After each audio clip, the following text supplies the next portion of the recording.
Rejam bor, o'ng oyog'imda dumbam og'riydi.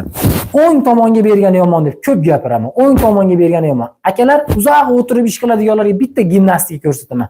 O'tirgan holatda bajaramiz. Uy sharoitida, ishxonada, chevarlarda, o'qituvchilarda qanday holatda uzoq o'tiradi, shular uchun o'tirib bajaradigan mashq ko'rsataman. O'tirgan holatda mana shunday o'tiramiz. Tizzalarimiz bilan mana. Qo'llarimizni, kaftilarimizni qo'yib, mana shu holatda terga ko'taramiz mana. Yoki mush holatda qilamiz. Endi ayollar mush qila olmaydi, erkaklarda bo'ladi bu narsa. Mana shu holatda ko'tarilamiz mana. Ya'ni dumbamiz qandaydir 3 sm bo'lsa ham ko'tarilish kerak. Ko'targandan keyin qimillatamiz yonboshga mana. Hozir bajaringlar mana. Umurtqasi shunaqa mana qarang, o'zi menda his qilyapman. Qirs deb ochilyapti umurtqalar. Tortiladi, zo'r cho'ziladi.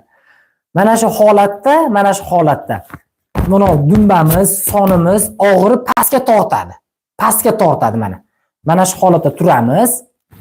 Oyog'imiz bilan tikka turmaymiz. Qo'limiz bilan shu holatda turamiz va belimizni qimillatamiz. O'ngga chap